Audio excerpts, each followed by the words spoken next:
I discovered Pilates around the year 2001. At the time I was living in New York and I was working in the design field, interior design field.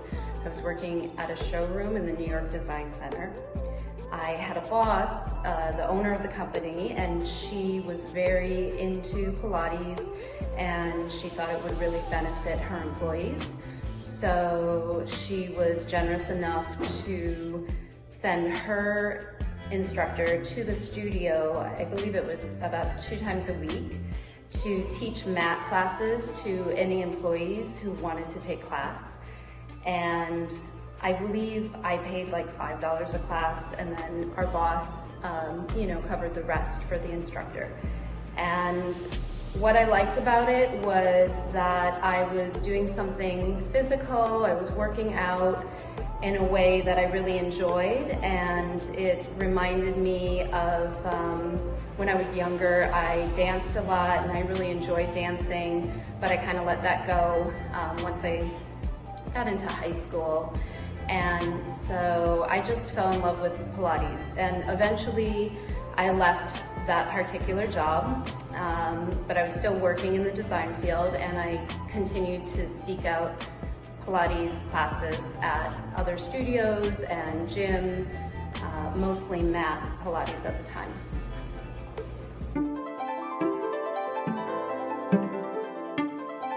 So I started teaching in the evenings and on the weekends in New York, and just teaching mat Pilates after I did a certification in mat. I still had my corporate job, and I was just teaching a little bit to see if it was something that I would want to do full time. It turned out that it was, and so at the time I was also in a relationship, which I'm still in, that we were long distance for 2.5 years, and he was in Miami and I was in New York. So I figured that it would be easier for me to have a nice quality of life as a Pilates instructor in Miami than, say, in New York, just because things were so expensive in New York at the time.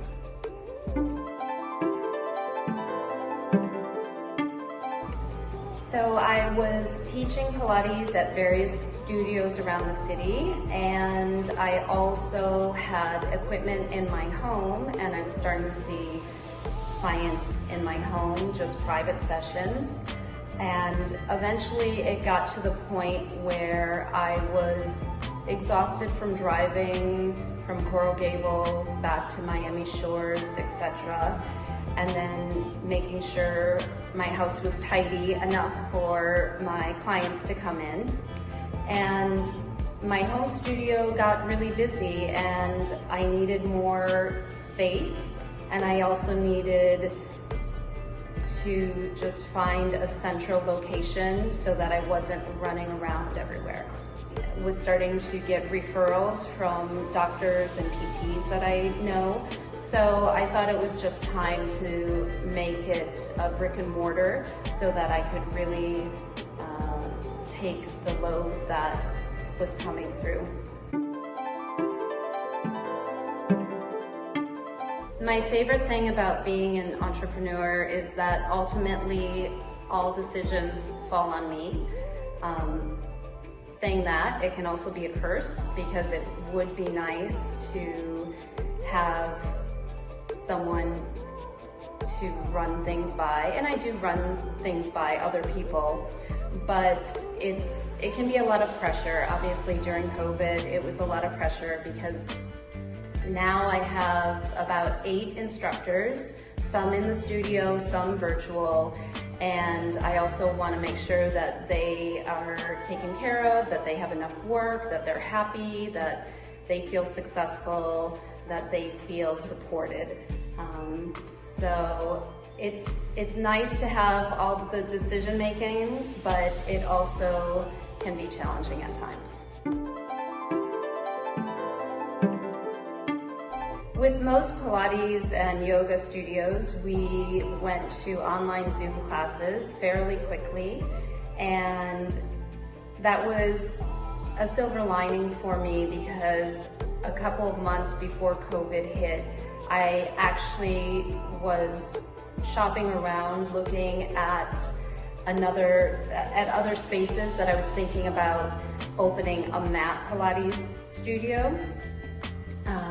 So once COVID hit and we started offering the mat classes, we have a lot of students who previously would have been resistant to mat classes or would have been resistant to online Zoom classes. And I realized that I didn't need to have another separate space and have extra overhead, that we could just have a studio virtually. So that was something that was definitely a silver lining. And to this day, we still have some virtual classes. And another nice thing about it is that the students have realized that, oh, if I go on vacation and I still want to get some Pilates in, I can schedule some Zoom sessions. Or if they're planning on coming to the studio and their car breaks down, they can still take a class. Or maybe they've been exposed to COVID and they don't want to come into a public space, but they're feeling okay and they want to move. So that was really something that was a nice surprise out of COVID.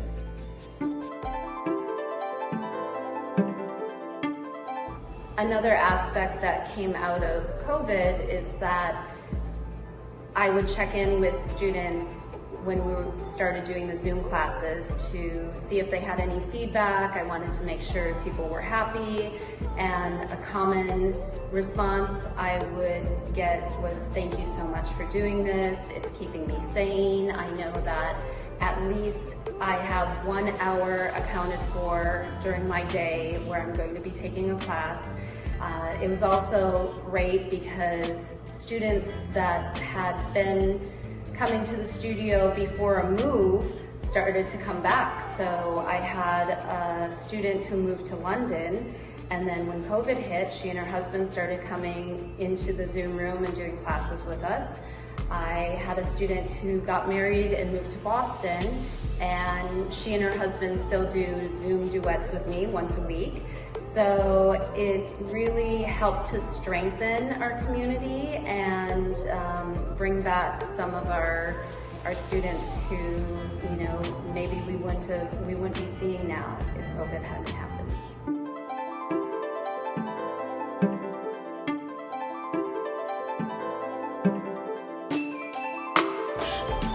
Luckily, I live in the same neighborhood that Breathe is located in, and that is something that I really wanted to have when I decided to open up a studio, because I had been traveling to, you know, South Miami, North Miami, all over the place to teach.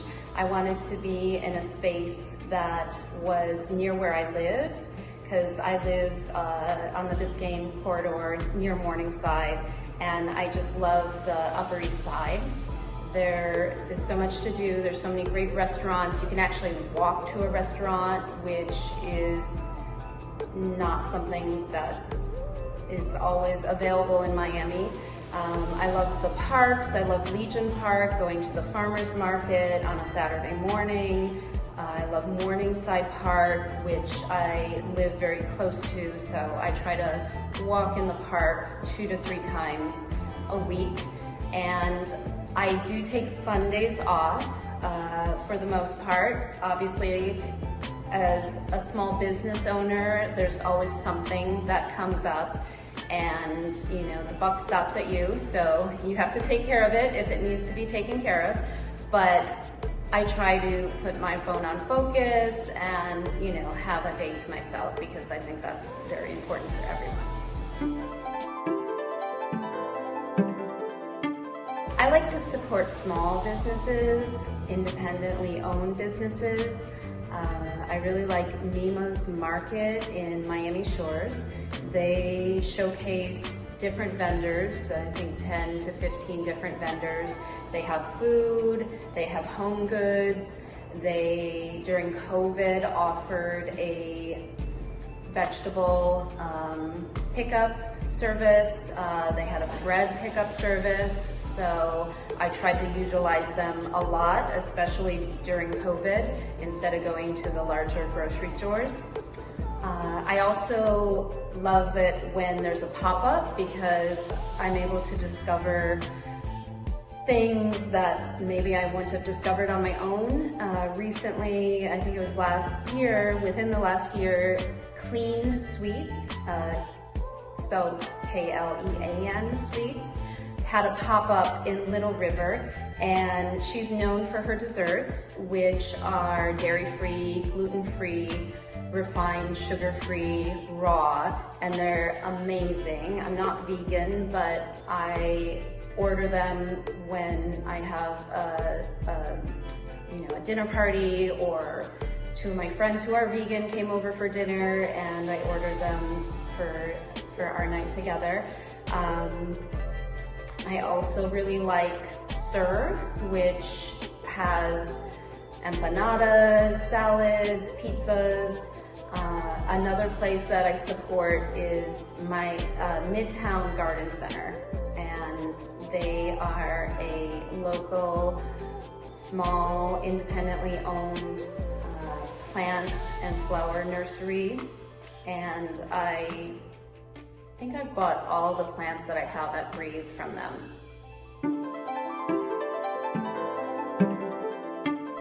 Breathe truly is a Pilates studio for everybody.